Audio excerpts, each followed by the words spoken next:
Bienvenidos a Comprensión de los Tiempos Actuales. Hoy vamos a la tercera sesión de Epístolas Paulinas con el pastor Arturo Andrade. Hemos tenido 2 sesiones muy buenas y vamos a la tercera y también muy emocionados con la idea de las oraciones de Pablo, porque realmente si alguien está orando en cada epístola es él y queremos saber qué nos puede dar con lo de las oraciones. Entonces, vamos a orar, Pastor Pablo. Claro que sí. Padre Celestial, te damos gracias una vez más por este tiempo en comprensión de los tiempos. Señor, pedimos por esta última sesión de este paquete acerca de las epístolas paulinas, que tú uses este tema y esta sesión, Señor, para poder crecer nosotros en el conocimiento de la verdad y ser cambiados en el hombre interior para glorificarte, Señor, y ser aptos para toda buena obra. Señor, gracias una vez más también por poner tu espíritu sobre el pastor Arturo. Señor, tu unción, habilidad para compartir estas verdades, Señor, que tanto nos bendicen, Señor, y que abren un hambre también hacia más de la palabra de Dios. Aleluya. Gracias, Señor, por este tiempo juntos. Danos oídos que escuchan y corazones listos a correr con la misión de Dios. Gracias. Amén. Pastor Arturo, adelante. Amén, muchísimas gracias. Bienvenidos a todos a este tiempo de las epístolas paulinas en comprensión de los tiempos actuales. Y mira, la Biblia realmente tiene mucho que decir para nosotros en estos tiempos y qué bueno podernos concentrar en ella. Y estábamos mirando que de las 13 cartas que el apóstol Pablo escribió, un hombre que trae un trasfondo judío, pero también era ciudadano romano, estudió para ser un fariseo en una de las escuelas con mayor reputación en el tiempo de Pablo.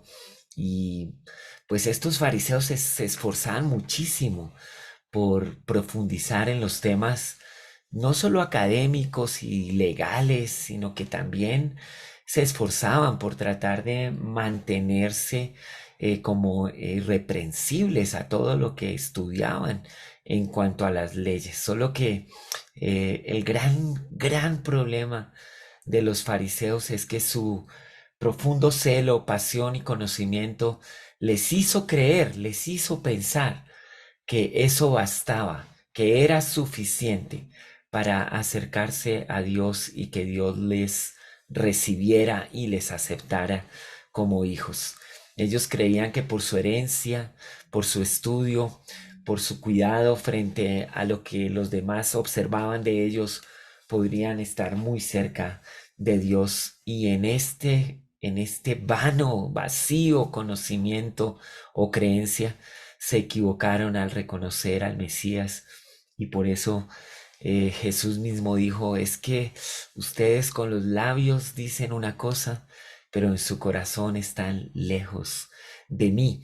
También ellos querían como agradar al pueblo, como mantenerse agradando a las personas, y por eso cuando Juan el Bautista era reconocido un profeta que bautizaba para el arrepentimiento de los pecados, ellos dijeron, bueno, nos va a tocar ir a donde Juan, aunque no estaban muy convencidos de qué pecados se iban a arrepentir.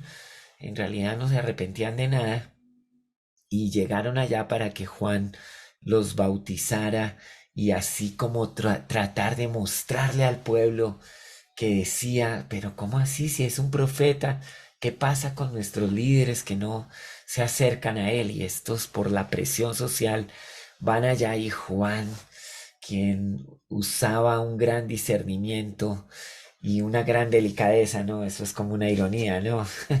Les dice, ustedes son como unas víboras que son muy hipócritas, no se están arrepintiendo de nada, solo quieren aparentarle al pueblo algo que no es real. Y lo reprende duramente, y ellos pues básicamente comienzan a enojarse tanto con Juan el Bautista y con Jesús el Mesías, y su corazón se endurece y no reciben al Señor. Entre esta élite de fariseos estudiosos se encuentra Saulo de Tarso o Pablo de Tarso, fariseo.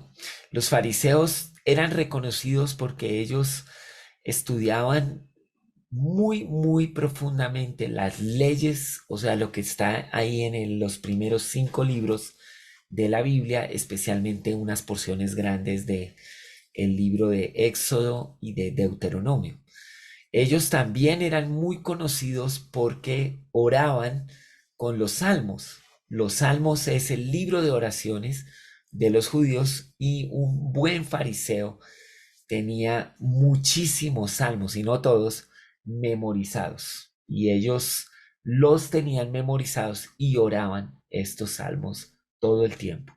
Y además, como si fuera poco, los mejores, los más destacados fariseos, ellos estudiaban a profetas como Isaías y también memorizaban porciones grandes de los rollos de Isaías.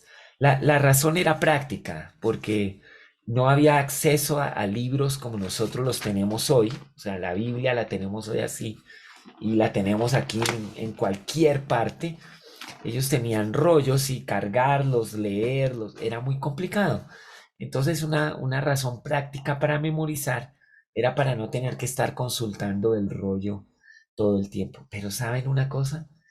Todo este recorrido que hace Pablo en cuanto a las leyes, en cuanto a las oraciones de los salmos y en cuanto a los profetas, especialmente Isaías, es lo que usa el Espíritu Santo de Dios para inspirar sus cartas, y que él, cuando escribe y cuando hace los poemas o cuando usa las metáforas o cuando hace las exaltaciones de Jesús o ciertas profecías, como cuando habló lo escatológico, pues él usaba todos estos recursos que él traía de su formación.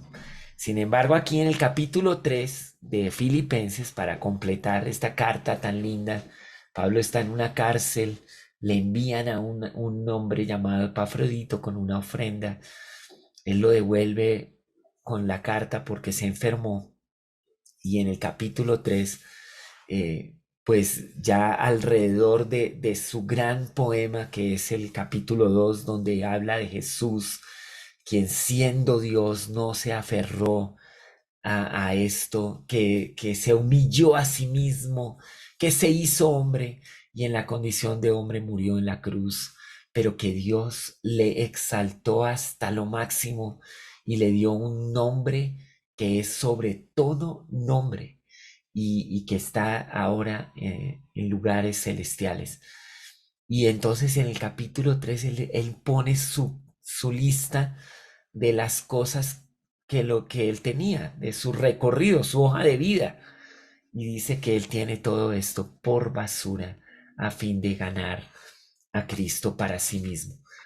Y gran importante cambio, un fariseo exhibía sus credenciales para justificarse ante Dios, pero Pablo ahora dice, no, realmente todas mis credenciales no sirven a la hora de acercarme a Jesús, el Mesías, el Señor, Dios de todo, creador de todo, Señor de todo.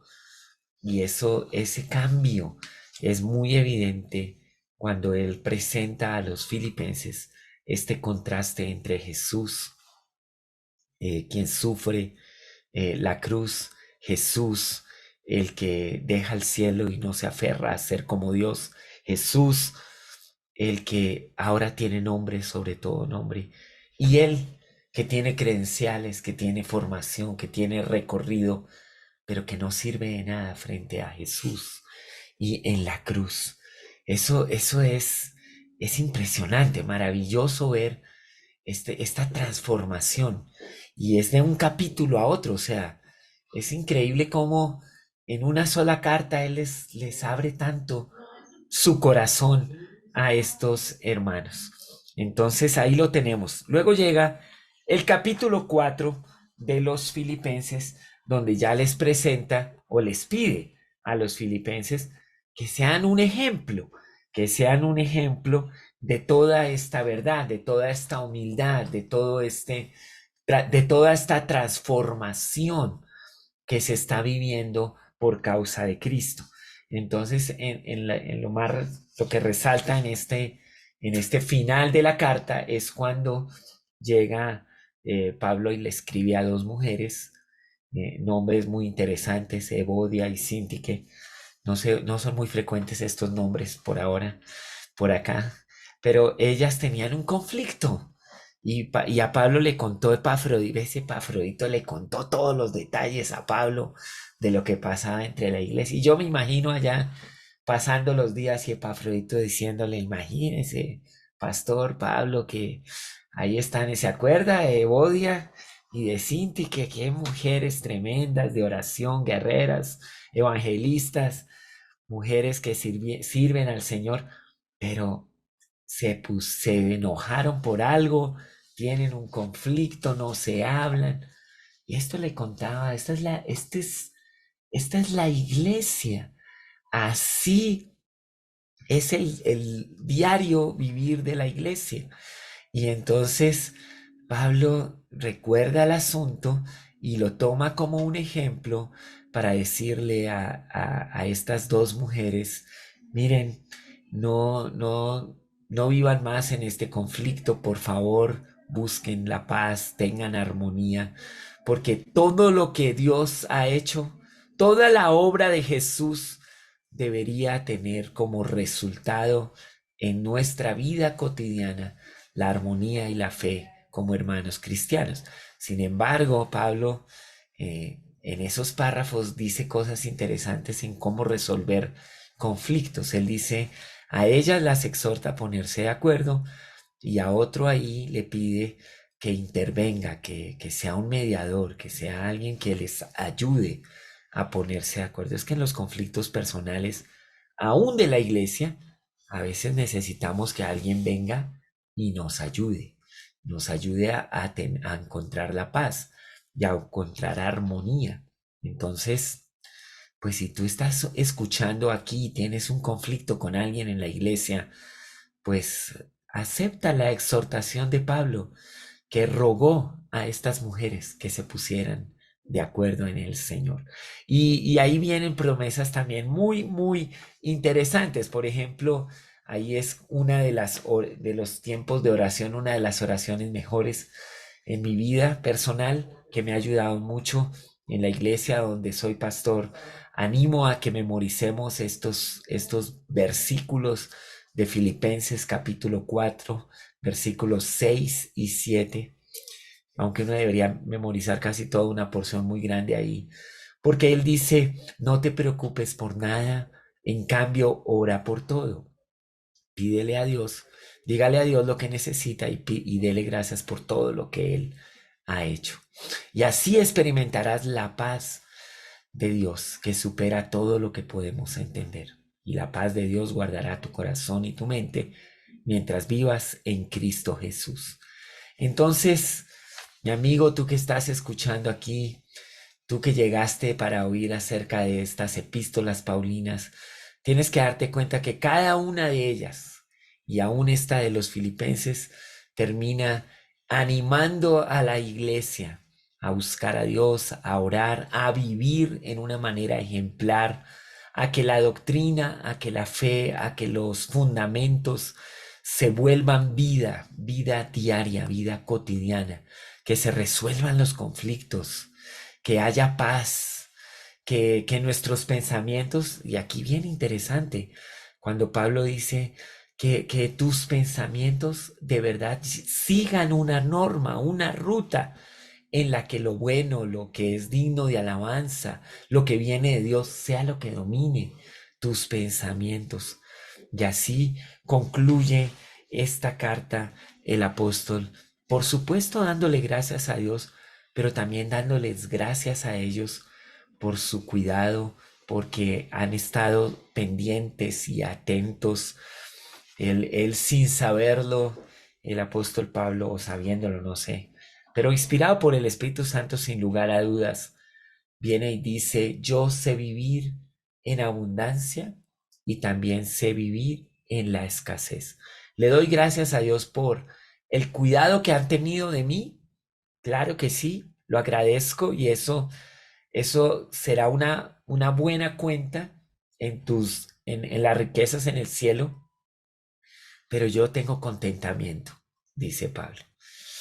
Y Dios mío, esas palabras son muy desafiantes para vivir. Contentamiento en las circunstancias más difíciles. Contentamiento en la escasez. eh, Contentamiento en la abundancia. Bueno, que Dios nos ayude a tener contentamiento. Y habló del ciclo económico, es decir, toda persona, toda familia, toda ciudad, toda nación, toda empresa va a vivir ciclos de abundancia y ciclos de escasez. Tiempos de desierto y tiempos de tierra prometida. Tiempos en los que de verdad hay dificultades, pero tiempos en los que hay paz. ¿Qué es lo que debería ser común en todos los tiempos? El contentamiento. He aprendido a vivir en la abundancia, en la escasez. O sea, el ciclo económico toca mi vida, pero yo tengo contentamiento. Mi actitud es de gratitud, es de gozo, es de dependencia de Dios y no una actitud de queja, de renuencia, de rebeldía. Eso es lo que mostró Pablo a los filipenses, dio ejemplo de eso hasta el último minuto y ahí pues vamos ya a pasar rápidamente a una de las cartas que son los colosenses, porque sí quiero como al final tener un tiempo para hablar de algunas de las oraciones que Pablo hizo y su estructura. Pero los colosenses, pues es una de las cartas que él también escribe en la prisión. Y hay una intriga con esta carta porque al final de la carta les dice a los colosenses que ellos deberían enviarle la carta que él les mandó para que la lean en la Odisea y que la carta que él les mandó a los de la Odisea la lean ahí en Colosas. Y eran ciudades muy cercanas. Y resulta que esa carta a la Odisea no la tenemos, no aparece.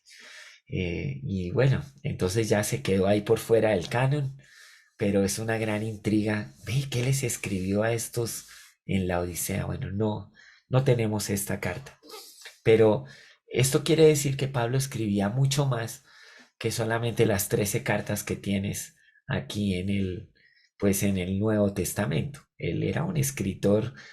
Yo me imagino que él escribía, pero muchísimo más, así que solo tenemos esa referencia para mostrarnos que hay mucho más de Pablo como escritor.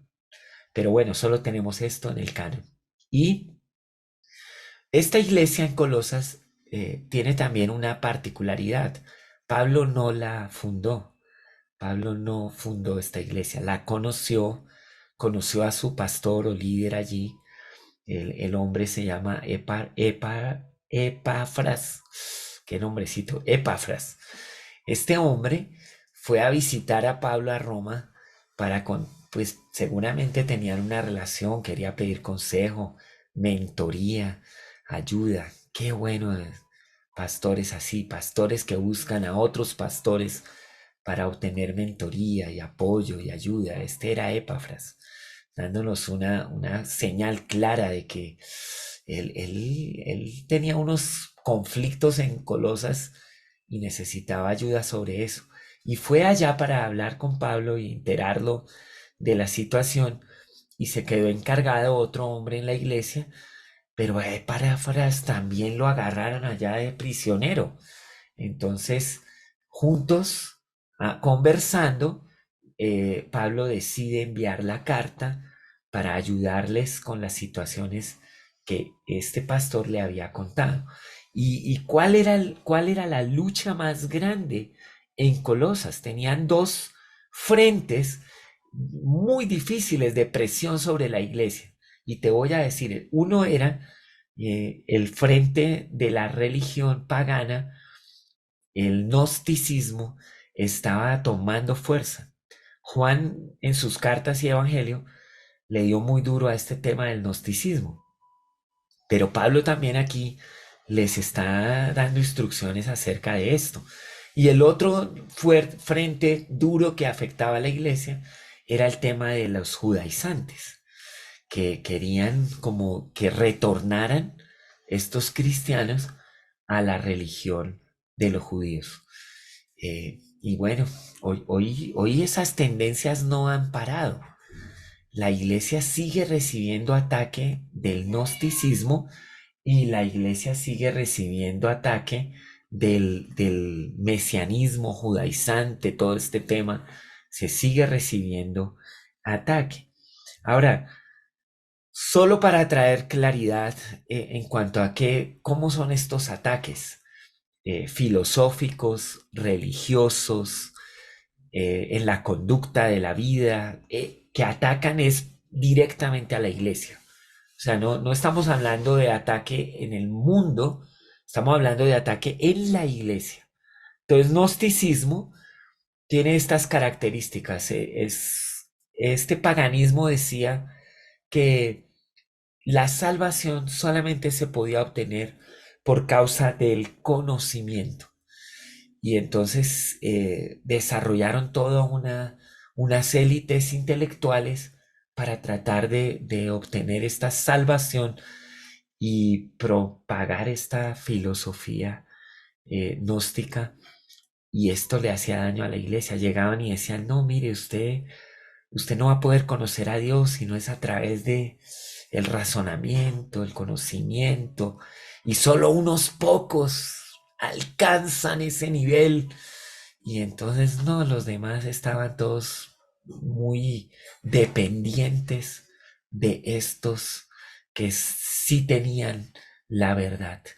Pero además decían estos gnósticos que la fe no era tan real, porque lo que realmente debería ser era todo lo que se podía probar o podía razonarse.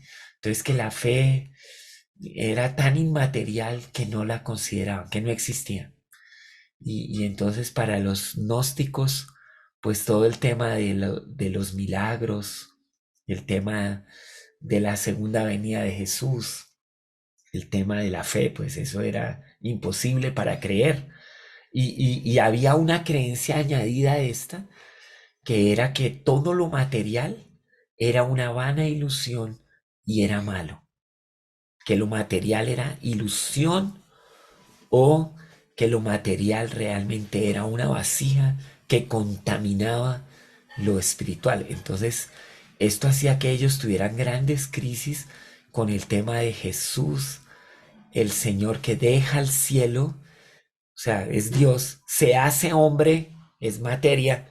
No, estos gnósticos luchaban mucho, ellos tenían teorías muy locas frente a Jesús, decían que era como un fantasma, que era como un espíritu, porque reconocían que Jesús realmente pues tenía algo especial. Reconocían que Jesús venía de Dios, pero les costaba creer que tuviera un cuerpo, que de verdad tuviera una materia. No, eso no lo podían aceptar. Y entonces, después de unos años, imagínense que Jesús ya vino, murió, resucitó. Entonces ellos venían con teorías de que no, que era un fantasma, que nadie lo sentía. Por eso Juan escribió cosas en su evangelio para refutar al gnosticismo, como que él recostaba su cabeza en el pecho. Habló de Tomás que quería tocar pues en la llaga de Jesús y poner sus dedos, y Jesús le muestra su cuerpo o sea, todo esto era para indicar que Jesús tenía un cuerpo material y que era 100% Dios y 100% hombre. Y Pablo en la misma línea refuerza esto cuando les escribe a los colosenses. Y bueno, estas escuelas gnósticas dieron lugar a dos vertientes. Una eran los estoicos, eran un poco ascetas, vivían como negándose, martirizando, golpeándose, maltratándose, muchos ayunos y bueno, todo un tema como de tratando de a apocar su materia. Y los epicúreos, que eso sí eran como la materia es una ilusión y es vanidad y no sirve para nada, entonces le daban rienda suelta a todas las pasiones del cuerpo, porque si no había ninguna influencia de ellas. Imaginen las dos vertientes que surgieron del gnosticismo y la iglesia atacada por esto allá en Colosas y atacada hoy también. Hoy también tenemos corrientes gnósticas que a veces se infiltran, que a veces están llegando ahí, cosas como que a veces no hay que darle lugar a tanto al cuerpo, sino al espíritu.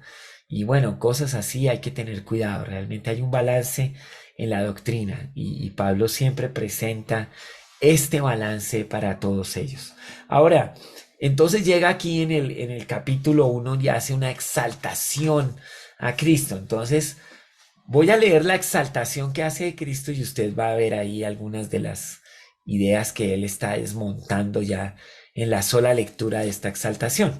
Pero hay digamos, hay otro frente que los está atacando. Recuerde que esta iglesia, pues, principalmente gentil, no judíos, y los judaizantes empiezan a infiltrarse a decir, sí, muy, muy bueno esto de Jesús, el Mesías, pero él es un judío, él toca circuncidarse, hay que venir a guardar el sábado, toca seguir las tradiciones.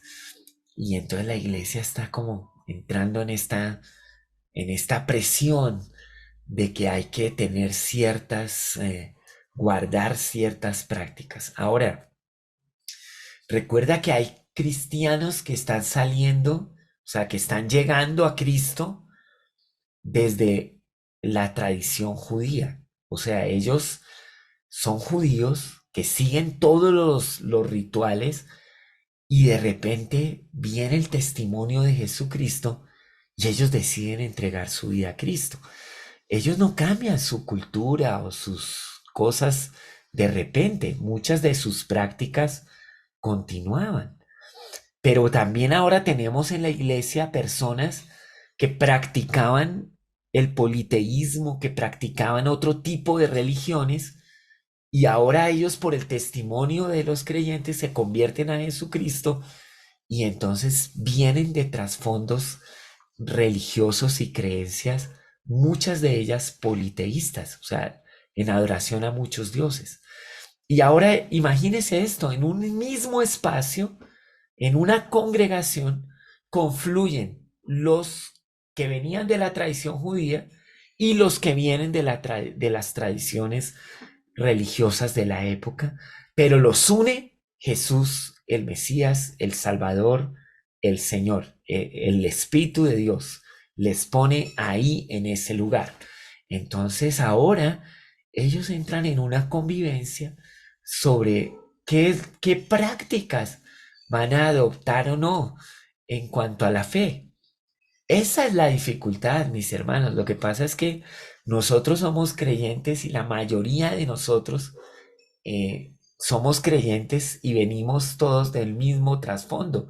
Y son muy poquitos los que vengan de un trasfondo distinto, pero en una iglesia donde haya etnias distintas, trasfondos distintos, culturas diferentes y ahora todas confluyen en un mismo lugar, ¿cómo van a encontrar su unidad? Estas cartas ayudaban muchísimo a la iglesia a encontrar el verdadero norte y fundamento de la fe y que las prácticas de la fe correspondieran a verdaderamente a lo que habían abrazado, que era Jesús el Señor, que su adoración ahora, su adoración a Dios, realmente ahora fuera unificada por el Espíritu Santo y por la verdadera práctica de la fe.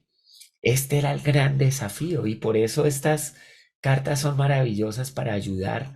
No solo ayudaron a los que las recibieron primero, sino también a nosotros hoy nos ayuda. Hubo un concilio en Jerusalén. Tenían que debatir sobre eso. Estuvieron de acuerdo que básicamente el tema principal en el que todos estaban de acuerdo era el tema de la idolatría. El tema de la idolatría sería el tema en el que todos estarían de acuerdo porque hay un solo Dios. Y cuando los creyentes venían, deberían renunciar a todos los demás dioses y aceptar solamente que hay un Dios y que Jesús es Dios el Hijo, el Salvador de sus vidas. Y este era el compromiso. Entonces, cuando se oye que ahora les quieren meter las prácticas de la religión judía, pues esto molesta mucho al apóstol Pablo, quien dice, esto no tiene que ver con Jesús, esto tiene que ver con una preferencia, con un trasfondo religioso, con una cultura, y nosotros tenemos es que presentar a Jesús. Y por eso les dice aquí, Cristo es la imagen visible del Dios invisible. Él ya existía antes de que las cosas fueran creadas y es supremo sobre toda la creación, porque por medio de Él Dios creó todo lo que existe en los lugares celestiales y en la tierra. Hizo las cosas que podemos ver y las que no podemos ver, tales como tronos, reinos, gobernantes y autoridades del mundo invisible. Todo fue creado por medio de Él y para Él. Él ya existía antes de todas las cosas y mantiene unida toda la creación. Cristo también es la cabeza de la iglesia, la cual es su cuerpo. Él es el principio, es supremo sobre todos los que se levantan de los muertos. Así que Él es el primero en todo. Pues Dios, en toda su plenitud, le agradó vivir en Cristo. Y por medio de Él Dios reconcilió consigo todas las cosas. Hizo la paz con todo lo que existe en el cielo y en la tierra, por medio de la sangre de Cristo en la cruz. Qué tremenda exaltación de Jesús, y ahí desbarata pues todas las ideas gnósticas y también pues dice, mire, como usted conocía la fe, como usted se relacionaba con Dios, ya no es a través de Cristo, es a través de Jesús, el Señor, el Mesías, y la reconciliación es a través de la sangre de Jesucristo el Señor. No, estos versículos son para memorizar, para mantener, pero fresquitos siempre presentes. Caminamos tanto la iglesia que un día nos olvidamos que el motor, el centro, el Señor, el que le da sentido a todo, el que es el principio, el primero y el último, es Jesús el Señor. Y toda práctica debería reflejar eso. Y bueno, solo quiero decir algo más. Aquí, pues ya el capítulo 3 les da todas las instrucciones y habla claramente sobre todos estos temas de lo que oyen, de la cultura, y les presenta a Jesús. Y pues le habló a los efesios, le habló a los tesalonicenses, le habla a los colosenses sobre el hogar cristiano. No sé si te diste cuenta, pero en muchas de las cartas, cuando llega el tema de ser un ejemplo de la fe cristiana y cómo vivir bajo el señorío de Cristo y cómo establecer el gobierno de Dios en la tierra, entonces a Pablo se le ocurre que la mejor manera de mostrar, de dar un ejemplo de que esto se vea, este gobierno de Dios se vea en la tierra, es la familia. Y entonces, ¿cómo era la familia en los tiempos del apóstol Pablo, la familia del primer siglo? Bueno, recuerden que había la familia cultural que no era judía y la familia judía. La familia no judía, generalmente el hombre era muy autoritario, es que todo el imperio era autoritario, por eso se llamaba imperio, tenían mucho autoritarismo. Entonces el hombre creía que su esposa y sus hijos le pertenecían, eran como de su propiedad y él podía, de hecho, hacer lo que quería con ellos. Ya usted ahí nomás puede entender que esta idea de familia traía mucho dolor a las mujeres principalmente y a los hijos y a las hijas mujeres. En la familia judía, a pesar de que no creían que era de su propiedad, de todos modos la cultura era que las mujeres dependían completamente para todos los temas de representación legal de los hombres. Entonces, la mujer dependía siempre de su padre o de su esposo o de su hijo mayor, de su primogénito. Y por eso, si alguna quedaba viuda o pues o era soltera y quedaba huérfana, pues era trágico, porque nadie iba a cuidar de ellas. Y esta era la realidad, o sea, nadie escapaba de la realidad de la construcción de familia. Y entonces Pablo, en un esfuerzo por mostrar que el señorío de Dios, el señorío de Jesús sobre la vida personal, también tenía un efecto y un impacto sobre la familia. Y entonces da instrucciones a la familia cristiana. Y él dice, la familia cristiana es una que entiende claramente que el Señor en ese lugar es Jesús. Él es el Señor, Él es el dueño, Él es el que gobierna la familia cristiana.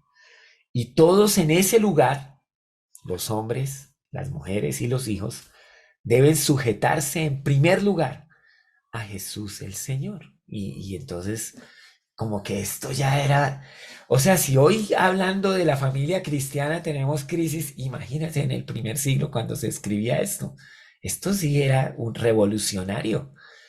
Todos sometidos a Jesús, hombres, mujeres, hijos. Y el hombre sometido al señorío de Cristo debe amar a su esposa como Cristo ama a la iglesia. No, eso es sacrificial. Y bueno, usted ya vio la idea de Pablo de mostrar a Jesús, que se entregó a sí mismo, que se dio completo, que no se reservó nada, que la protege, la cuida, la ayuda en todo sentido. Y así nada menos debería el hombre hacer en su familia. Amar a su esposa y a sus hijos de esta manera.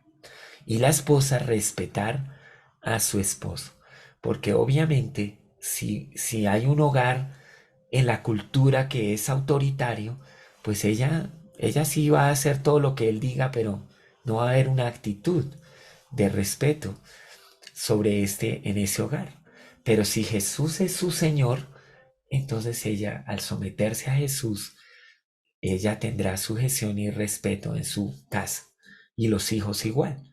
Qué panorama tan distinto.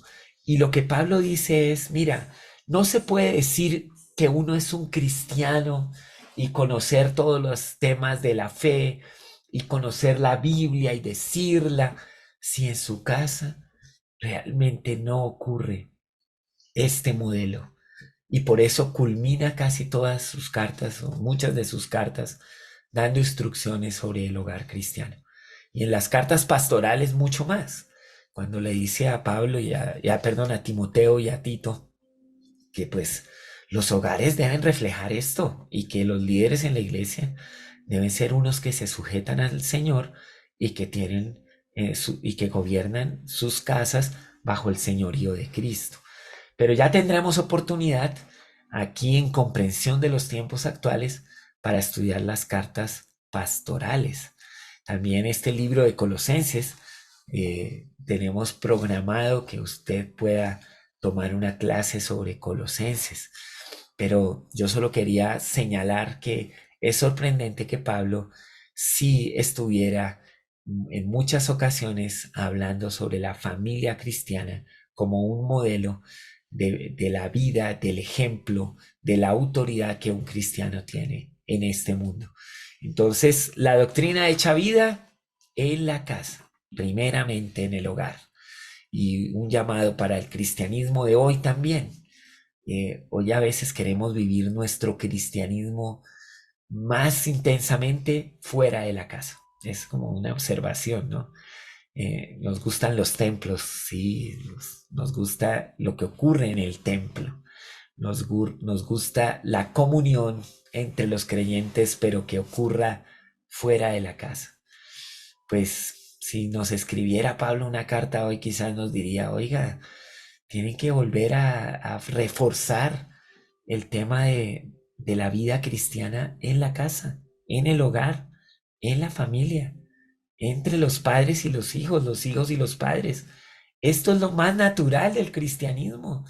¿Por qué tanta crisis? Y bueno, ahí nos daría todas las exhortaciones de por qué estamos en esto que estamos. Y bueno, así entonces ya es una de las cartas que culmina con muchísimos saludos.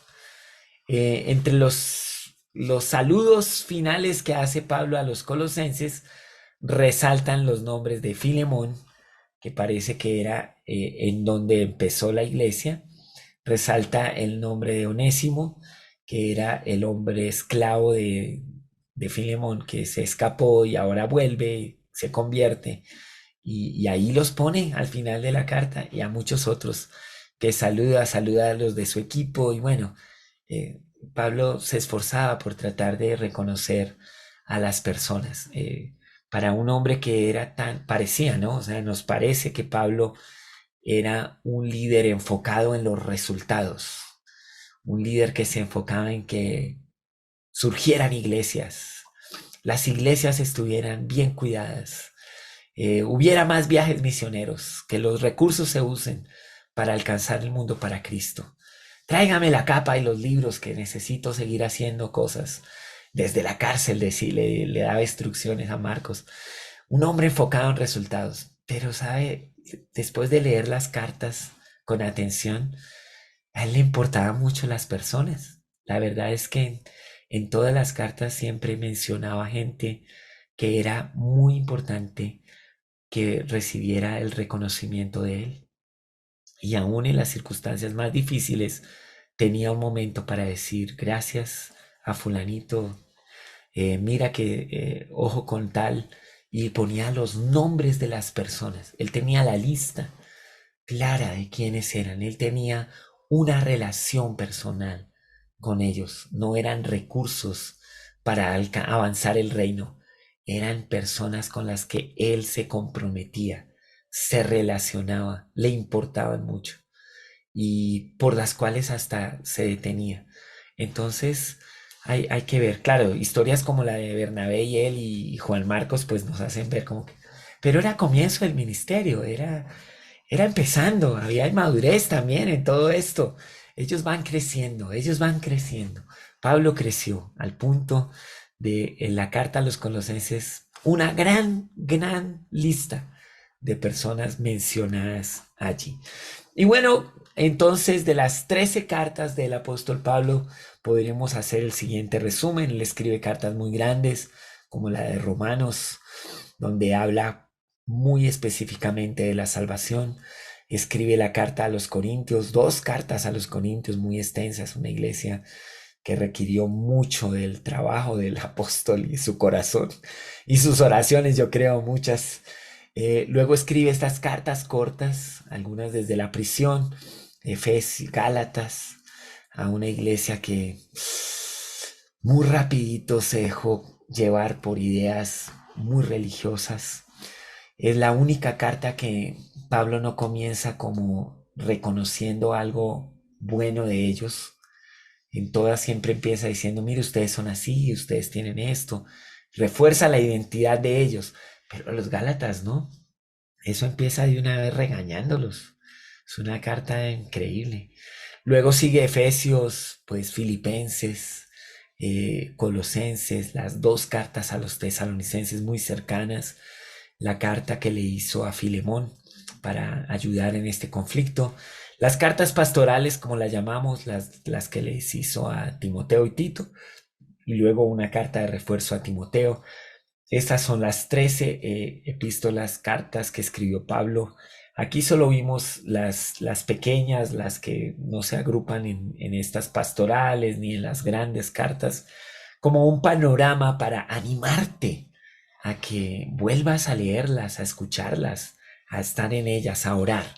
Y ya que hablamos de la oración, mira, Pablo, desde la carta a los romanos hasta la carta a Filemón, hizo oraciones. Eh, por pocas veces nos referimos como a la vida de oración del apóstol Pablo. Debería haber una énfasis en la vida de oración. Él, como les dije, él tenía los salmos como su recurso principal para orar. Y cuando tú estudias algunas de las oraciones que él hizo, la estructura de muchas de sus oraciones viene de los salmos. Es interesante, Jesús fue preguntado por los discípulos, ¿no? Enséñanos a orar. Y él oró el Padre Nuestro. Él oró el Padre Nuestro. La estructura del Padre Nuestro es bien interesante, muy estudiada, predicada, tomada como referente, ejemplo. Pero mucho de su estructura viene también de los salmos. O sea, Jesús también oraba los salmos. Y cuando él hace el Padre Nuestro, la verdad es que muchas de las cosas que él pone en el Padre Nuestro es una estructura que viene de los salmos de David, de los salmos de algunos que oraron allá en el Antiguo Testamento. Pablo igual. Entonces, ¿qué observaciones podemos hacer? Bueno, voy a leerles primero una de las oraciones que él o una de las cosas que él dijo a Pastor Timoteo. Él le dijo: en primer lugar, te ruego que ores por todos los seres humanos. Pídele a Dios que los ayude. Intercede en su favor y da gracias a Dios por ellos. Ora de ese modo por los reyes, por todos los que están en autoridad, para que podamos tener una vida pacífica y tranquila, caracterizada por la devoción a Dios y la dignidad. Esto es bueno y le agrada a Dios nuestro Salvador, quien quiere que todos se salven y lleguen a conocer la verdad, pues hay un solo Dios y un mediador que puede reconciliar a la humanidad con Dios, y es el hombre Cristo Jesús. Él dio su vida para comprarles la libertad a todos. Este es el mensaje que Dios le dio al mundo justo en el momento preciso. Primera de Timoteo 2, 1 al 6. O sea, Pablo no solo oró aquí, como rogó, intercedió, pero le decía a Timoteo: haz lo mismo, ora, ruega, intercede, dé gracias, pídale a Dios que nos ayude, pídale a Dios que todos sean salvos. Y es de las primeras oraciones que un creyente debería hacer. O sea, en primer lugar, oremos por todos los que nos rodean. No nos cansemos de orar. Mira, entre más situaciones complejas vienen por personas, ora para que estas personas sean salvas. Y ora e intercede. Esta era la consigna de Pablo. Ahora, él desde las primeras cartas, como los tiene ordenadas la Biblia, pero también en su orden cronológico, comienza orando. Y lo que primero hace es dar gracias. Primeramente doy gracias a mi Dios. Eso es una frase que se repite una y otra vez. Entonces él incluía muchísima gratitud en la estructura de sus oraciones. Alabanza, gratitud. Esto era siempre presente en la manera como Pablo escribía, oraba, decía sus cartas, sus oraciones. Siempre incluía gratitud y alabanza. También él tenía una claridad, podríamos decir una claridad teológica. ¿Pero qué es esto? Él sabía quién era Dios y quién era él respecto a Dios. O sea, sus oraciones siempre están reflejando que él conocía, entendía quién es Dios y cuál es su posición. Mira, tú no encuentras una oración de Pablo donde él como que le exija a Dios algo.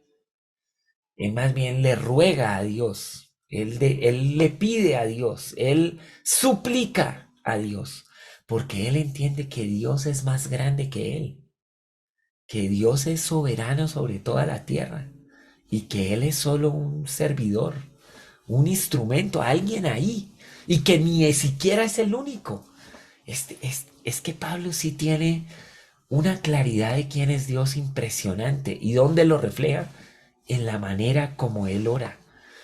Él pide cosas imposibles porque sabe que Dios es Dios de lo imposible.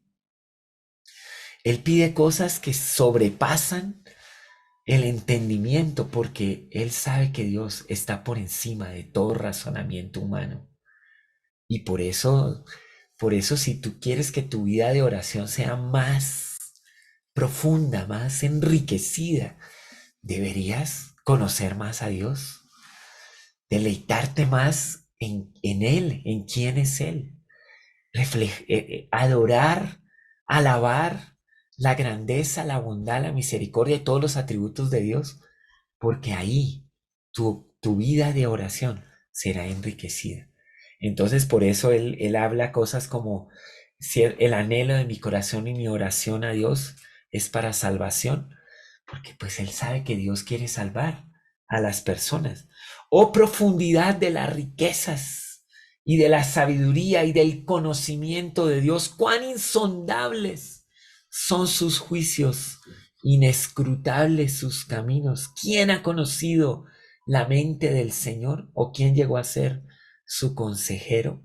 ¿O quién le ha dado a él primero para que se le tenga que recompensar? Porque por él, para él y de él son todas las cosas. Dígame si él no conocía, él no entendía. O sea, Pablo nunca se acercó a Dios a orarle diciéndole lo que debía hacer. Él más bien venía y le decía, Dios, dígame lo que yo debo hacer. Y mira, yo no sé, a veces nosotros, bueno, yo mismo también me tengo que examinar, pero a veces estamos orando como si Dios fuera uno que está sujetado a nosotros y no al contrario, yo sujetado a Dios. Insondables sus pensamientos, inescrutables sus caminos. Y yo diciéndole, Dios, tiene que andar por aquí, mira, te voy a señalar el camino con un puntero láser. A ver, para que no te pierdas, Dios. ¿Qué tal?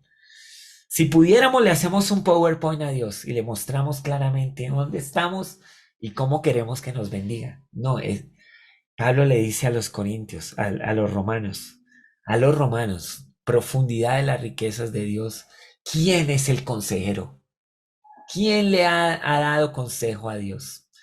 La próxima vez que ores, pregúntate, ¿será que yo estoy tratando de darle un consejo a Dios? Más bien debería yo esperar que Él me dé uno a mí. Y bueno, ahí encuentras eso en esas oraciones que Pablo hacía. Y bueno, tengo una lista aquí de las oraciones.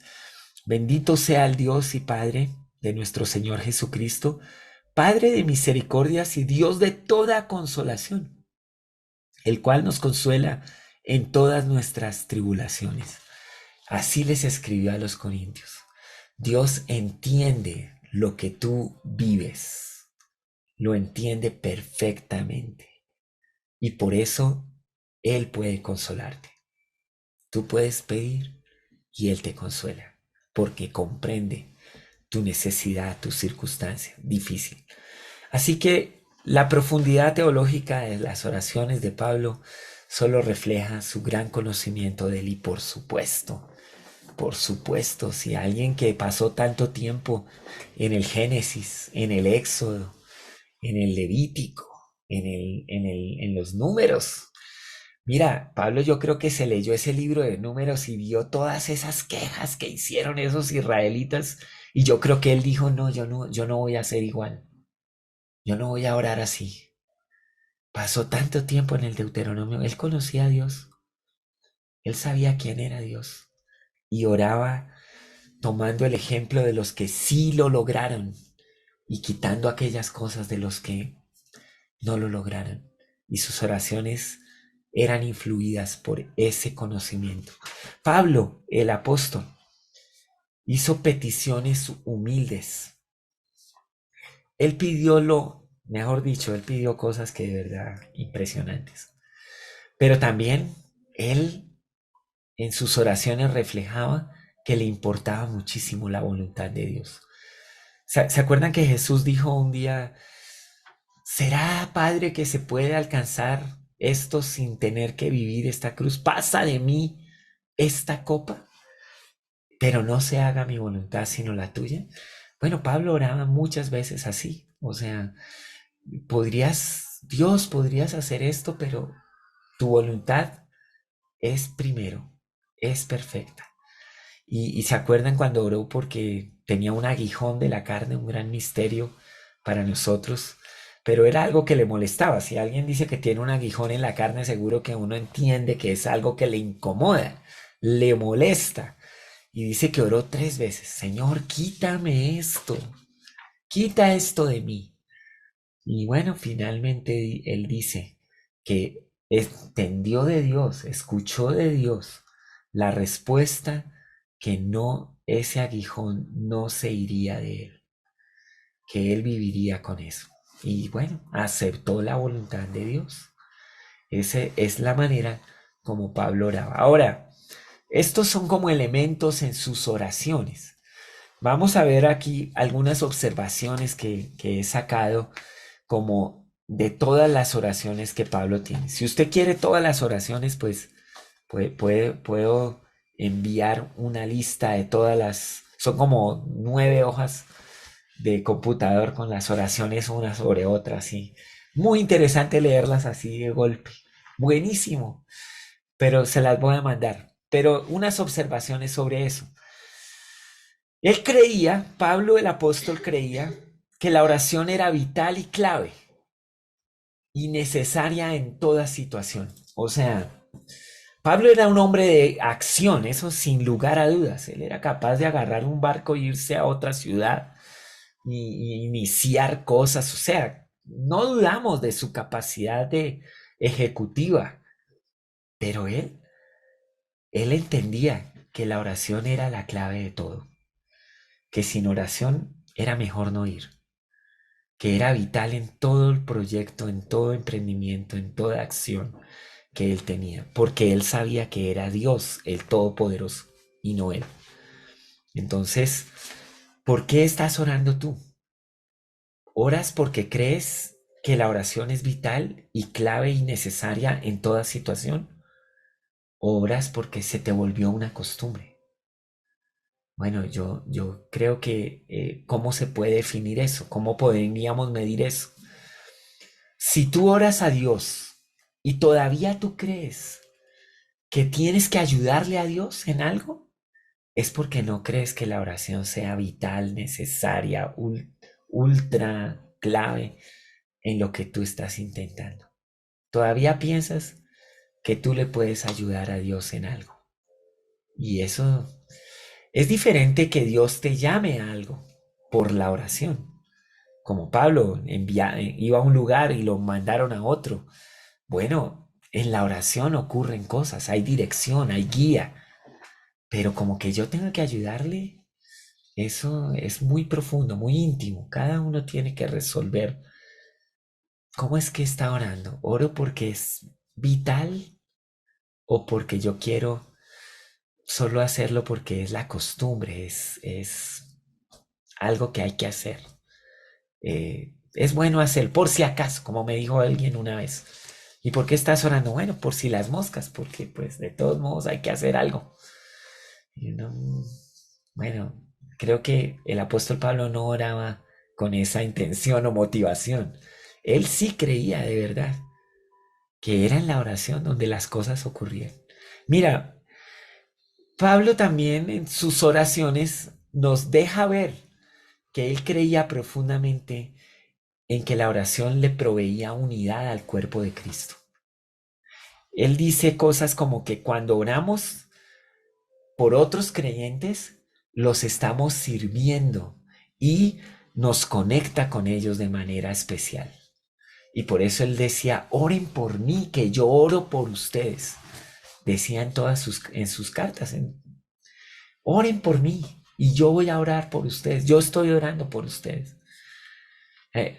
A los filipenses les decía: Dios es mi testigo de cuánto yo los quiero. ¿Y por qué ponía a Dios por testigo? Porque él oraba por ellos. Es la única manera de saber que él los amaba y que Dios era su testigo.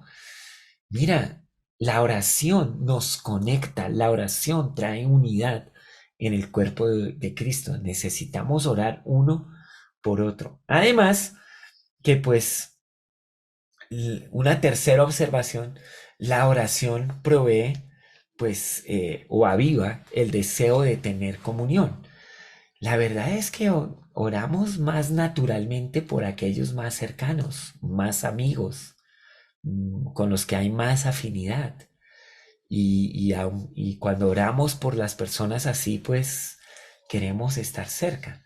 Pero cuando empezamos a orar por alguien con el que no tenemos mucha cercanía, se aviva el deseo de tener comunión. Queremos conocerlo más, queremos estar más cerca. Por eso a veces orar por ciertas personas en la intercesión es interesante, nos aviva el deseo de tener comunión. ¿Y qué tal esto de orar por aquellos con los que no nos va como tan bien, ¿no? O sea, ¿será que Evodia oraba por Sintique? No, yo no sé si esa una oraba por la otra. Estaban muy enojadas. Pablo dice, ruego en el Señor que se pongan de acuerdo para que oren juntas, para que oren una por la otra. La oración debería traer esa comunión. Así que, pues, si tienes un conflicto con alguien, comienza a orar por esa persona. Pero, ojo, no los salmos imprecatorios, ahora sí venimos. Porque mira, Pablo también oró para ser liberado de sus enemigos. Hay oraciones donde él pide que sea liberado. Mira esta oración que hizo en Romanos 15. Él dice así, pero ruego hermanos por nuestro Señor Jesucristo y por el amor del Espíritu que me ayudéis, orando por mí a Dios, para que sea librado de los rebeldes que están en Judea y que la ofrenda de mi servicio a los santos en Jerusalén la acepten con gozo. Oren para que llegue a vosotros por la voluntad de Dios. Y él pide que esos rebeldes no le estorben. Y oran por eso, pero no ora salmos imprecatorios. Él ora para ser librado de las intenciones de los malvados, de los rebeldes, de los que no quieren que la obra de Dios siga adelante. ¿Cómo estás orando tú por esos que estorban la obra de Dios o te estorban en la vida? A veces el que estorbaba a Pablo, lo estorbaba para avanzar el reino de Dios. El que te estorba a ti en tu vida, a veces estorba es para que no andes más en pecados y en cosas malas. Y uno debería más bien agradecer que hay personas que lo estorban a uno en esas cosas. ¿Cómo estás orando por esas personas que están ahí? Pues Pablo oraba, líbrame, Señor, de ellos. No oraba que los mataran y los arruinaran y los restregaran. No, no, no, no, no. Líbrame. Porque él oraba era que todos fueran salvos, aún ellos. Es interesante. Él se conectaba era con la voluntad de Dios. Dios, tú los quieres salvar a todos. Entonces yo te pido que los salves. Pero líbrame de esos malvados rebeldes que no me estorben cuando estoy llevando las ofrendas, cuando estoy predicando el evangelio, cuando estoy haciendo la obra. Líbrame de esa gente malvada. Eso sí oraba Pablo. Ahora, al final, mira, al final él fue llevado prisionero a Roma. Al final él estaba en una cárcel romana y le escribía a los filipenses y a los efesios que oraran para ser liberado. Y al final él murió por el imperio romano. O sea, podríamos decir que esa oración no fue contestada. Bueno, no sabíamos qué quiere Dios. Lo que sí es cierto es que Pablo una y otra vez dijo, yo acepto y acepto la voluntad de Dios con gozo. Y su oración era esa, líbrame, pero hágase su voluntad, Dios. Y por supuesto, él oraba para tener más oportunidades para proclamar el Evangelio. Es una y otra vez, oro Señor, que yo pueda hablar de ti en todo lado, con compasión, que lo pueda hacer con claridad. Él le pidió a los efesios, pídale a Dios que me ayude a tener una fuerza y una claridad al comunicar el evangelio. Oren para que se pueda proclamar el evangelio. Y pues cada oración sometida a la voluntad de Dios por encima de preferencias y por encima de todo esto. Así que aquí tenemos estas oraciones de Pablo. Él, como uno que le importaba mucho la iglesia y las personas, intercedía y decía cosas como estas. Y oramos a Dios que ninguna cosa mala hagan, no para que nosotros seamos aprobados, sino para que ustedes hagan lo bueno. A los efesios les dijo, bendito sea el Dios y Padre del Señor Jesucristo, que nos bendijo con toda bendición espiritual en lugares celestiales en Cristo. Nos escogió antes de la fundación del mundo para que fuésemos santos y sin mancha.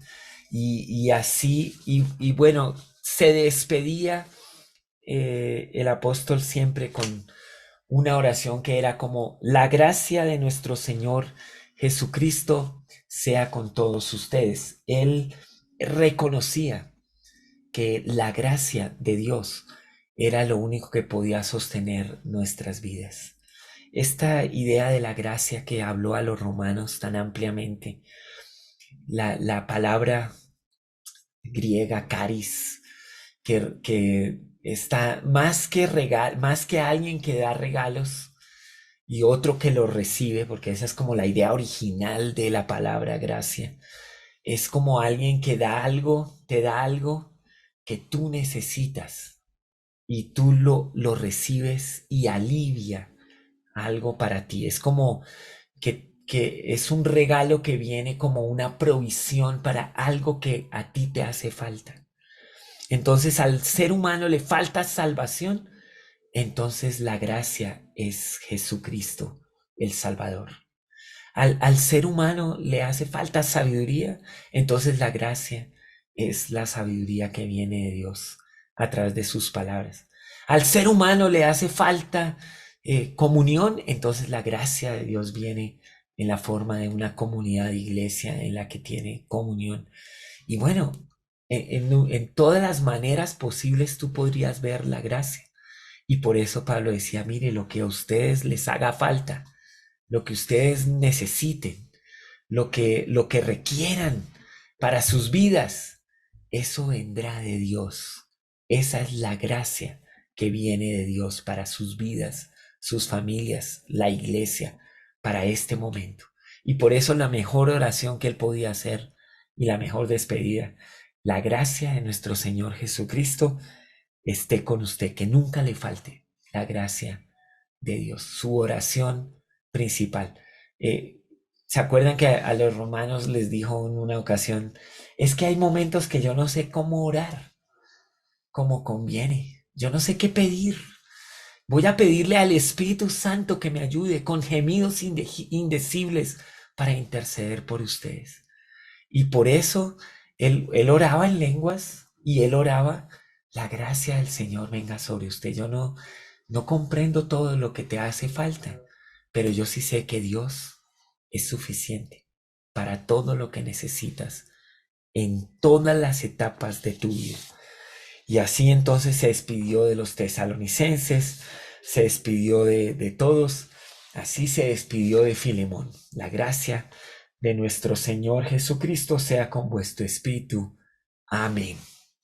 Y yo creo que así deberíamos terminar también estas epístolas paulinas, pidiendo al Señor que nos derrame de su gracia, de su provisión, que podamos ser enriquecidos en nuestra vida de oración a través de las oraciones que Pablo hizo por la iglesia, que nos identifiquemos con algunas de ellas, que son oraciones para nosotros hoy, nos cubren hoy también, que le pidamos a Dios que de verdad nos enamore mucho más de Él, de su promesa, que podamos avanzar este reino siendo sensibles a proclamar este evangelio de Jesucristo como lo hizo Pablo en toda oportunidad que tengamos.